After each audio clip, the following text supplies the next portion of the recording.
ስለዚህ ምንድነው እንደዚህ ለ ለገዳዮች መንበርከክ መፍራት ምናምን ምን አመጣ? በቃ ሁሉም ክርስቲያን ባለበት የያዘውን ይዞ መጠበቅ አለበት። እስከ መቼ ድረስ እየተገደለ ይኖራል ክርስቲያን? ክርስቲያን ከምድረ ገጽ ጠፋ ማለት ክርስትና በምድር ላይ አይኖርም ማለት ነው። በእርግጥ ጌታችን እና አምላካችን ኢየሱስ ክርስቶስ ቃል የገባልን ነገር አለ። እሱም እነሆ እኔ እስከ ዓለም ፍጻሜ ድረስ ሁልጊዜ ከእናንተ ጋር ነኝ ብሏል። አዎ ይሄ የታመነ ነው። ነገር ግን የእኛ ድርሻ ምንድን ነው? የቀደሙ አባቶችስ ምን አደረጉ ነው? እዚህ ላይ በደንብ መሰራት አለበት። የቤተ ክርስቲያን መምህራኖች ወንጌልን የሚያስተምሩ መልካም ነገርን የሚያስተምሩ ሁሉ ስለዚህ ነገርስ የቀደሙ አባቶች ሃይማኖት ላይ የሚመጣባቸውን ፈተና በምን አይነት መንገድ ነው እያለፉ ያሉት? ሲገደሉት ዝም ብለው ነው ወይ የሞቱ የነበረው? ሃይማኖት ሲጠፋ ዝም ብለው ነው ወይ ያዩት? እየተገደሉ ነው ወይ ዝም ብለው የተቀመጡት የሚለውን የመጽሐፍ ቅዱስ ታሪክን እየጠቀሱ በደንብ አድርጎ ለህዝቡ ማስተማር መቻል አለባቸው። ቀኝን ሲመታ ግራ አንስጥ የሚለውን ብቻ አይደለም ማሳየት ያለባቸው። አንድ ሺውም በአህያ መንጋጋ ጣለው የሚለውንም የሶምሶምንም ታሪክ መንገር ያስፈልጋል። የዳዊትንም ጎልያድን በጠጠር እንዴት አድርጎ እንደገደለው እሱንም መንገር ያስፈልጋል። ያኔ አባቶቻችን እንደዚህ ነበር እንዴ ህዝባቸውንና ሃይማኖታቸውን ሲጠብቁ የነበረው ተብሎ ሰዎች ወደዛ አይነት እርምጃ ሲሄዱ ሳይወዱ በግዳቸው ገዳዮችም ማክበር ይጀምራሉ ማለት ነው። እኛን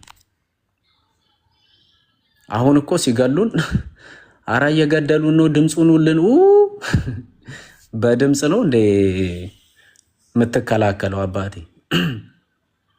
በቃ ከእንግዲህ በኋላ ያ ነገር ሊያበቃ ይገባል። ሁሉም ሰው መዘጋጀት አለበት ነው እኔ የምለው ማለት ነው። ምንም እንዲህ መሽለጥለጥ መፍራት ምን ማለት ምናምን ምንም ፈርተ ምንም ማታመጣም። ይኸው እስቲ ይምጡ በሚዲያ የሚጮሁት ይድረሱላችሁ እያሉ ነው አሉ የገደሏቸው። እኔ አንድ ልጅ ደውሎ ነግሮኛል። እዛ ያለ ልጅ በሚዲያ እንትን የሚሉላችሁ እስቲ ይምጡና ያስጥሏችሁ፣ እዛ በሚዲያ ያስጥሏችሁ ነው ያሉት። በሚዲያ አይደለም የምናስጥላቸው። ማድረግ ያለብንን ሁሉም ሰው በውስጥም በምንም እየተነጋገረ እነሱ ሐላል ነው በእርግጥ በፊት ለፊት እየተናገሩ፣ እኛ ደግሞ ራሳችንን ለመከላከል ነው እየተነጋገርን ያለ ነው ማለት ነው። ምንም መፍራት አያስፈልግም። ክርስቲያንን ንስሐ እንግባ፣ እንቁረብ፣ እንዘጋጅ። ከዛ ውጪ በቃ መጽሐፍ ቅዱሳዊ በሆነ መንገድ ራስን መከላከል ወደ መከላከል እንገባለን። ያ ደግሞ ኃጢአት አይደለም። እዚህ ነገር ላይ መምህራኖች በደንብ አድርገው ሊሰሩበት ይገባል። በቃ መሬት የወረደ ነገር አንድ እርምጃ ከፍ ብለናል። በፊት ጩኸት ብቻ ነበር፣ ድምፅኑን ከዛ የባሰ ነገር ሲመጣ እንደራጅ ወደሚባል ደግሞ መጣ። አሪፍ ነው። አሁን እንደራጅ የምትለዋ ቃል ወደፊት ምን ትሆናለች ማለት ነው? ወደ መደራጀቱ እንሄዳለን ማለት ነው፣ ሳንወድ በግዳችን። በነገራችን ላይ ገጠሩን ጨርሰው የከተማው ቀላል ነው ብለው ነው። እሺ ይሄንን ነገር አትዘንጉ። የከተማውም ይመጡልሃል። ገጠሩን ሄደው እነሱ የበዙበት ቦታ በደንብ ጨርሰው ከዛ ደግሞ ወደ ከተማው ይመጡልሃል። አዲስ አበባ እየተደረገ እንዳለው አንድ ሰፈር ላይ የሆነ ያህል ህዝብ ይነሳል፣ ወደ ሆነ ቦታ ይጣላል። ዝም ተባለ። ከዛ ደግሞ ያ ዝም ስላለ ሌላ ቦታ ደግሞ ይሄድና ይነሳል፣ የሆነ ቦታ ይወረወራል፣ ዝም ይባላል። እንደዛ እየተባለ አብዛኛው ህዝብ በቃ አዲስ አበባ ማትነካ የተባለች ማትደፈር የተባለችው ወጣት አልባ እየሆነች ነው ማለት ነው። ምንም አታመጣም። ምክንያቱም ዝም እንትን እየተባል አንድነታችንን ብትንትንትንትን እየተደረግን ያለ ነው ማለት ነው። ይሄ ኦርቶዶክስን የማዳከም ስራ ነው። ባይዘዌ አንድ ሰፈር ላይ የነበረውን ብትንትን ታደርገዋለ። እርስ በርስ አይግባባም፣ እርስ በርስ እንዳይተማመን የዘረኝነት የምን የሆነ ስም የሆነ እንትን ይሰጠዋል። ከዛ ሁሉም ይፈራል ማለት ነው። ምንድን ነው የሚያስፈራ? 1000 ዓመት አትኖር፣ ሞት እንደሆነ አይቀርልህ፣ ትሞታለህ ሁልህም። እዚህ ምድር ላይ የሚቀር እስቲ እኔ እቀራለሁ የሚል አለ? ነፍሱንስ እስከዚህን ጊዜ ነው ያረዝማታል የሚላል እንዴ? አንተ ባልከው አይደለም። እኛ እኮ የምናመልከው አምላክ እሱ በፈቀደልን ጊዜ ነው የምንሄደው ከዚህ ምድር ላይ። ስለዚህ ምንም አይነት መፍራት ምን ማለት አያስፈልግም።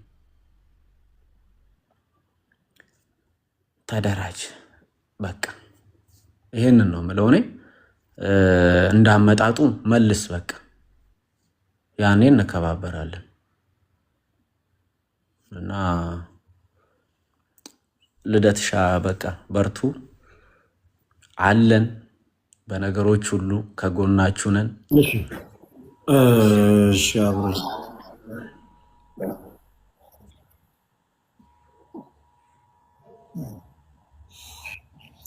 ምናልባት የመጨረሻ ሀሳብ አፖሎጀቲክስ አለ ሀሳብ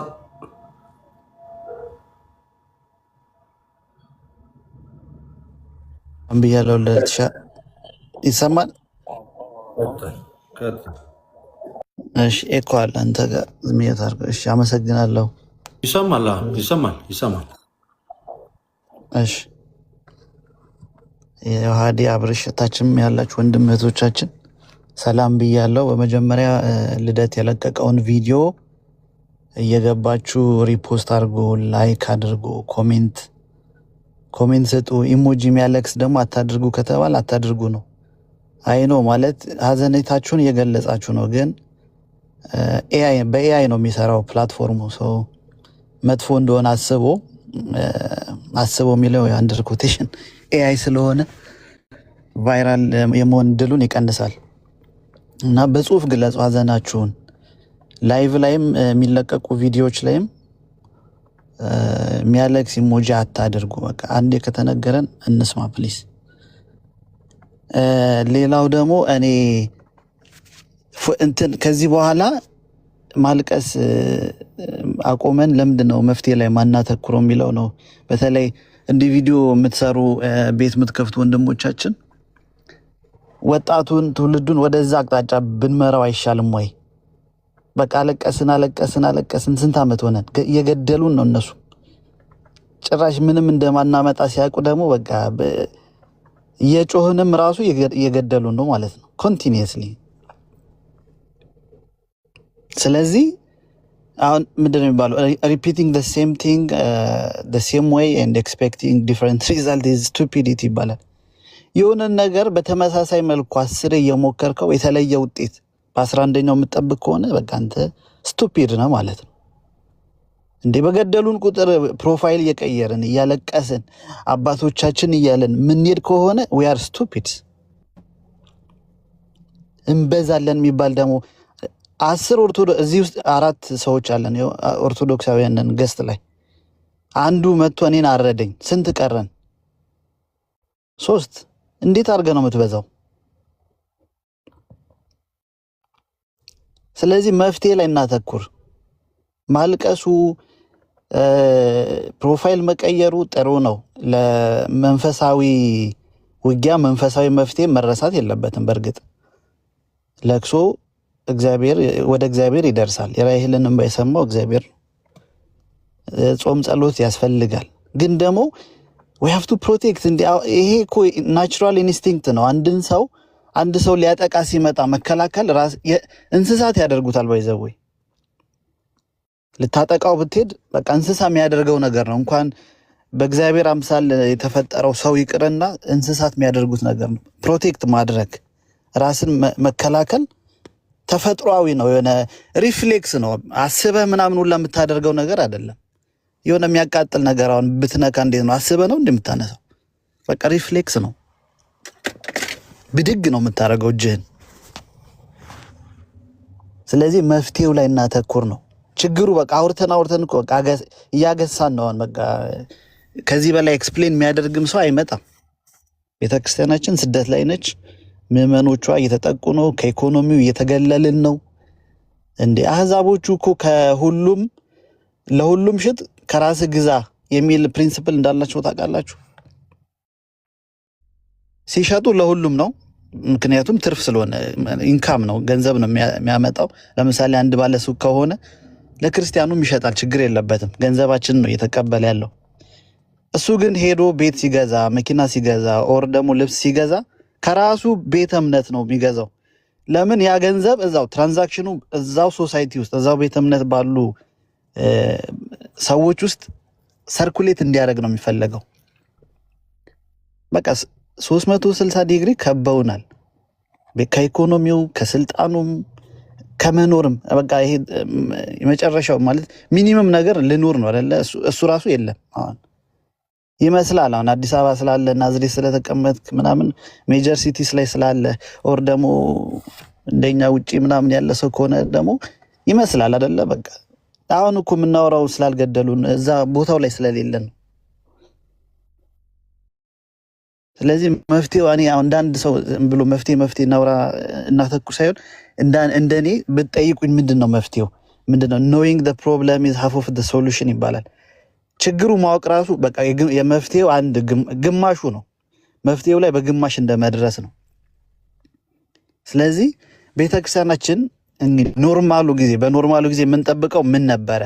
መዋቅር አላት ቤተክርስቲያናችን። ሲኖዶስ አለ፣ ከዛ ጠቅላይ ቤተ ክህነት አለ፣ ሀገረ ስብከት አለ፣ አጥቢያ ቤተክርስቲያን አለ፣ ሰበካ ጉባኤ እያለ ምዕመናን ጋር ድረስ አክሰስ ታደርጋለች። በዚህ ነበር የምናውቀው አይደለ? በጎቿን የምትጠብቅበት አሰራር ይሄ ነው፣ አስተዳደራዊ መዋቅሯ ማለት ነው። አሁን ከላይ ያለው በቃ በስብሷል። አሁን አባት የሚባል ምናምን የለም።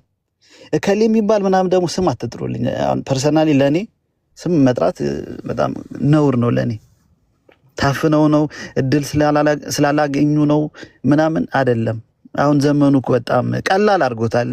ስልክህን ታወጣለህ፣ ቲክቶክ ላይ ትገባና ላይቭ ትገባለህ። እንኳን አባቶች አይደለም እኔ ላይቭ ብከፍት ብዙ ሰው ይመጣል። በቃ ስለሚፈሩ ነው። በአባት ደረጃ ያሉት ራሱ በቃ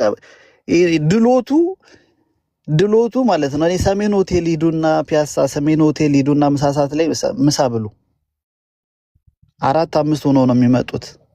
ጎጆ ቤት ነው የሚያክሉት። የሚጾም ሰው የሚሰግድ ሰው በትጋት በተጋድሎ የሚኖር ሰው እንደዛ ሊወፍሩላ አይችልም።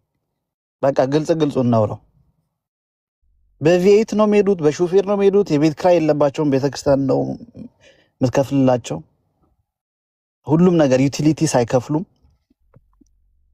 በሚሊዮን ነው የሚያገኙት።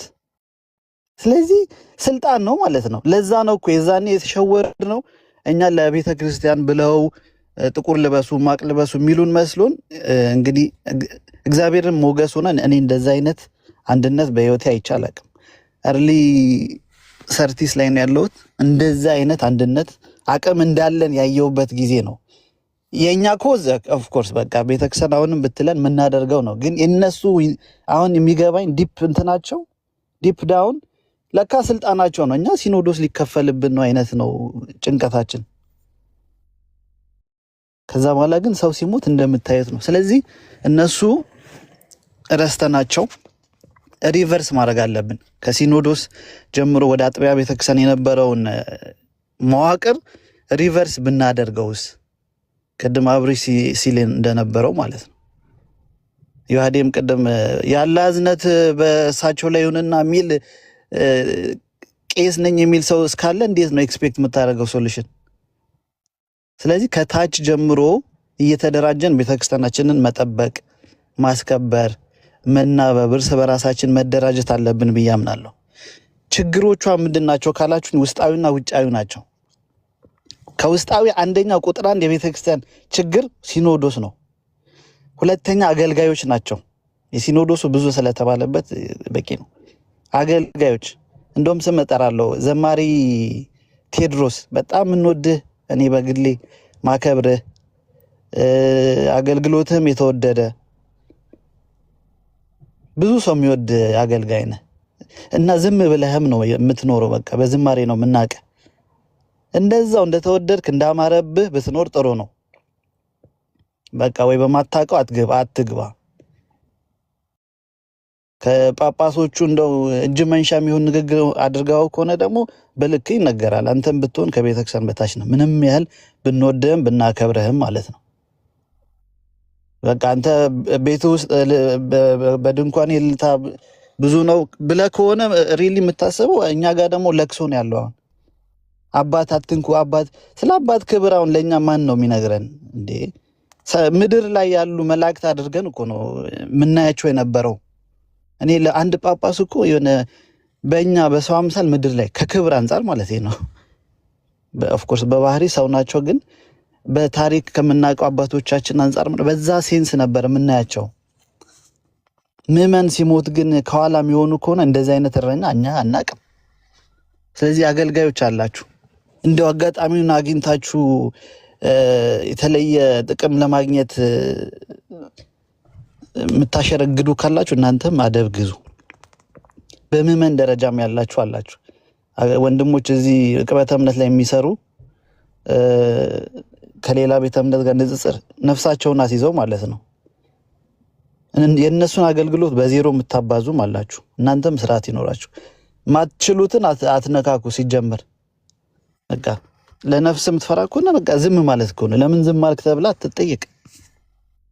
ስለዚህ ውስጣዊ ችግሮቻችን እነዚህ ሶስቱ ናቸው። ሲኖዶሱ፣ አገልጋዮቹ፣ አንዳንድ አገልጋዮች እና አንዳንድ ምዕመናን። ሁለተኛው ደግሞ ውጫዊ ነው። ከውጫዊ መንግስት አንደኛው ነው። ሁለተኛው ደግሞ በማረድ መጽደቅ የሚመስለው ቤተ እምነት። አሁን ውጫዊ ላይ ብዙም አቅም የለንም እና ውስጣዊ ላይ አተኩረን ተደራጅተን ቤተክርስቲያናችን ጠብቀን እርስ በርስ ተጠባብቀን በኢኮኖሚም በተለያየ መልኩ ማለት ነው ተጠባብቀን ካልሆነ ብሊቭ ሚ በቃ በ5 ዓመት ውስጥ በ10 ዓመት ውስጥ እንዳልነበርን ነው የምንሆነው። እንደዚህ ራሱ የምናወራበት ነፃነት አይኖረንም። በዚህ መልኩ ብናየው ጥሩ ነው። ልደት ይቅርታ አረዘምኩ።